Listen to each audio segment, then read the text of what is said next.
Et le recours au 49.3 est aussi dans l'actualité régionale avec une nouvelle manifestation à Amiens devant la permanence du député socialiste Pascal Demarthe.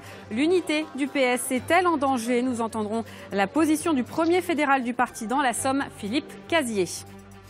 Et vous le savez, le bras de fer vient de s'achever entre l'Assemblée nationale et le gouvernement autour de la loi travail. La motion de la droite vient d'être rejetée. Dans les rues, la mobilisation se poursuit. Vous voyez sur ces images tournées par Stanislas Madej à Amiens, des manifestants se sont rassemblés devant la permanence du député socialiste Pascal Demarthe. Hier soir, des affiches demandant notamment la démission de Manuel Valls ont été apposées sur les vitrines du siège du PS de la Somme, un PS en crise. Nous recevons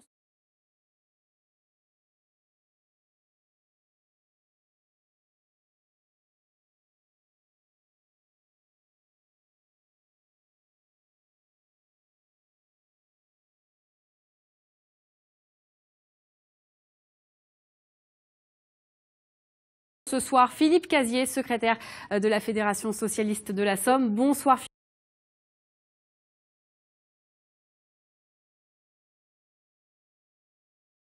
Philippe Casier, merci d'être avec nous.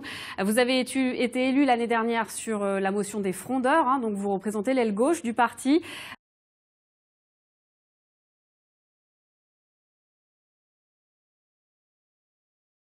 C'était ce qu'il fallait faire parce que c'était effectivement une demande aujourd'hui de nos adhérents dans le Parti Socialiste. Moi, depuis maintenant quelques semaines, je fais le tour des sections socialistes de département. Ils me disent tous la même chose. On n'a pas été élus, on n'a pas fait campagne en 2012 pour ça. On n'a pas fait campagne en 2012 pour inscrire dans la Constitution des chances de nationalité, pour travailler le dimanche et sur cette loi, pour effectivement fragiliser les droits des salariés, pour rémunérer de façon moins les heures supplémentaires. Et donc les militants sont en colère et je comprends que leurs représentants et le représentant des militants amiénois, Romain Geron, puissent à l'Assemblée affirmer cette demande de retirer ce texte. Mais malgré tout, c'est le seul socialiste à avoir envisagé de signer cette motion de censure. À votre avis, pourquoi est-ce que vous pensez être majoritaire dans cette censure? Moi, je ne dis pas nous sommes majoritaires dans cette censure, je dis simplement qu'un certain nombre de députés, c'est quand même une chose grave, se sont affranchis d'une discipline qui est normalement celle de la solidarité avec son gouvernement pour dire nous ne sommes plus d'accord, c'est la goutte d'eau qui fait déborder le vase. C'est aussi ce que disent les proches de Martine Aubry. Eux n'ont pas souhaité envisager de signer cette motion de censure parce qu'ils craignaient une scission du Parti socialiste. Est-ce que vous la craignez? Mais je la crains, mais les partisans de Martine Aubry n'étaient pas prêts à voter de toute façon cette loi. Et aujourd'hui, il y a un risque réel de... Vous savez, le Parti socialiste a toujours su unir deux gauches, une qu'on peut appeler d'adaptation et une de transformation sociale. Et il y avait un compromis entre ces deux gauches, chacun faisait un pas vers l'autre.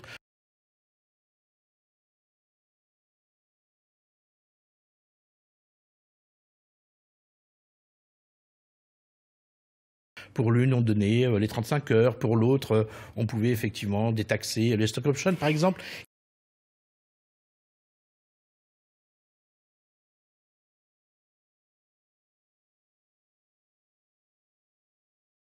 Et ce compromis-là, il permettait à la gauche d'avancer. Aujourd'hui, cette séparation... Le PS du Nord, la principale fédération socialiste, a perdu la moitié de ses adhérents. Qu'est-ce qu'il en est dans la Somme? Aujourd'hui, nous avons perdu une centaine d'adhérents. Nous avons toujours 1000 adhérents, puisqu'on vient de faire un bureau des adhésions dans ce département. Mais ces adhérents, ils nous demandent fortement de dire dites, on n'est pas d'accord. On n'est pas d'accord. Ce mandat de François Hollande, il a fait plus de mal que de bien à la gauche?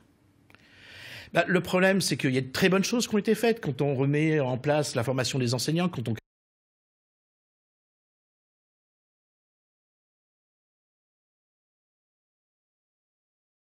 crée 60 000 postes dans l'éducation nationale.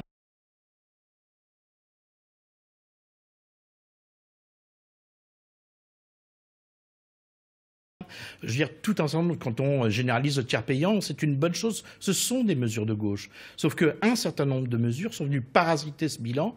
Merci. Et la coloration terminale de ce bilan fait qu'aujourd'hui, les gens qui ont voté pour la gauche et François Hollande en 2012 ne sont pas satisfaits. Merci Philippe Casier d'avoir été notre invité.